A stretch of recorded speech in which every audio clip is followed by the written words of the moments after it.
بسم اللہ الرحمن الرحیم۔ یہ حافظ مزمل صاحب یہ پوچھتے ہیں کہ 3 دن اور 5 دن کی تراویح کا کیا حکم ہے، جائز ہے کہ ناجائز ہے؟ اصل میں تراویح تو 3 دن کی بھی جائز ہے، 5 دن کی بھی جائز ہے۔ غالباً پوچھنے کا منشا ہے کہ جب 3 دن کی ہوتی ہے تو جس طرح تراویح پڑھنا چاہیے وہ حق ادا نہیں ہوتا۔ کچھ لوگ پیچھے بیٹھے رہتے ہیں، کچھ لوگ ٹہلتے رہتے ہیں، کچھ پان مسالہ گٹکا بلکہ سگریٹ تک پیتے نظر آ جاتے ہیں، اور بعد میں جب رکوع میں گئے تو آ کے جڑ گئے، تو ایک تماشا سا ہوتا ہے۔ باقی اگر کوئی آدمی بشاشت کے ساتھ واقعتاً سننا چاہیں، کچھ لوگ ایسے ہیں جن اصل میں عبادت میں یہ ایسا منشا نہیں ہے کہ آدمی اکتاہٹ کے ساتھ، بے چینی کے ساتھ، الجھن کے ساتھ آپ کوئی عبادت کریں، بلکہ دل جمعی اور شرح صدر کے ساتھ ہم کو عبادت کرنا چاہیے۔ تو اگر واقعتاً ایسے اللہ کے بندے ہوں جو 10 پارے سنتے ہوں اور واقعی بشاشت کے ساتھ سنتے ہوں تو اس میں کوئی حرج نہیں، پوری رات تراویح پڑھیں۔ لیکن اگر بشاشت نہیں تو اپنے آپ کو تھکانے سے بھی کوئی فائدہ نہیں ہے کہ اپنے آپ کو زحمت میں ڈالیں، اور بد دلی کے ساتھ، بیزاری کے ساتھ آدمی سنے تو کوئی ایسا ریکارڈ قائم نہیں کرنا کہ بھائی ہمارے یہاں 3 دن کی ہوتی ہے، ہم نے 3 دن کی سنا ہے۔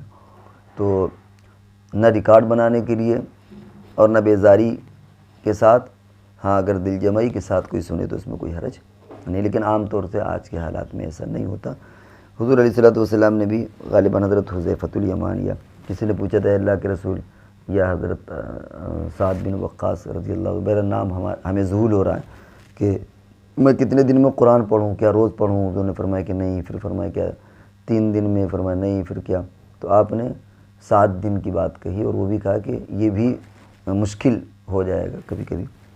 تو بڑھاپے میں اس کا اظہار بھی کیا کرتے تھے کہ میرے لیے وہ چیز جو پہلے آسان تھی بڑھاپے میں مشکل ہو رہی ہے۔ تو اس لیے کوئی بھی عبادت اتنی کرے کہ آدمی کو پریشانی نہ ہو۔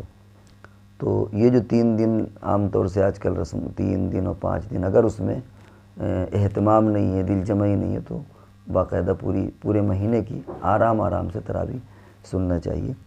اور ایک بات اور ہم واضح کر دیں کہ کم سے کم جو پارہ ایک حافظ پڑھتا ہے وہ بہت، اگر اسپیڈ اچھی ہوتی ہے تو 20 منٹ لگتے ہیں، اگر صاف پڑھے گا 20 منٹ سے پہلے ممکن نہیں ہے، ورنہ پھر الفاظ کٹتے ہیں۔ تو اس اعتبار سے اگر 3 پارے پڑھے گئے تو آپ یہ مان لیں کہ 1 گھنٹہ تو 3 پارے کے لیے ہو گیا، اور 20 سے 25 منٹ میں وہ 20 رکعتیں ہو جاتی ہیں۔ تو اس اعتبار سے 1 گھنٹہ 25 منٹ یہ 3 پارے خالی تراویح کے، فرض نماز علیحدہ ہے، وتر علیحدہ، صرف تراویح اگر کوئی آدمی 3 پارے پڑھتا ہے تو کم سے کم 1 گھنٹہ 20 منٹ اس کو لگیں گے۔ اب آپ اس سے اندازہ لگا لیں کہ اگر ہم کو 6 پارے پڑھنا ہے تو 2 گھنٹے 40 منٹ لگیں گے۔ اب 6 پارے اگر کوئی آدمی 1 گھنٹے میں پڑھ رہا ہے تو اب آپ سمجھ لیں کہ کیسا کیا پڑھے گا۔ 3 پارے اگر کوئی آدمی 1 گھنٹے میں، پون گھنٹے میں پڑھ رہا تو آپ اندازہ لگا لیں کہ کیسا کیا پڑھے گا۔ تو اس لیے بھی ہمیں سوچنا چاہیے کہ اتنی دیر میں وہ چیز ممکن ہے بھی کہ نہیں ہے، کتنی دیر میں ہم کتنا قرآن پڑھ سکتے ہیں، یہ بھی تو سوچنا چاہیے۔ تو 10 پارے اگر پڑھنا ہے تو پوری رات ہو جائے گی۔ بہرحال خلاصہ یہ کہ اگر اللہ نے ہمت دی ہے، جذبہ اور شوق ہے پڑھنے والے کے اندر بھی، پڑھانے والے کے اندر، تو ٹھیک ہے سنیے آپ۔ لیکن اگر ریکارڈ بنانا ہے یا بددلی کے ساتھ، یا جو آج کل تماشے بازی ہو رہی ہیں اس طرح اگر کرنا ہے تو پھر یہ قطعاً درست نہیں ہے، شرعاً جائز نہیں ہے یہ شکل اختیار کرنا۔ پھر آرام سے آپ پڑھیے مہینے بھر میں۔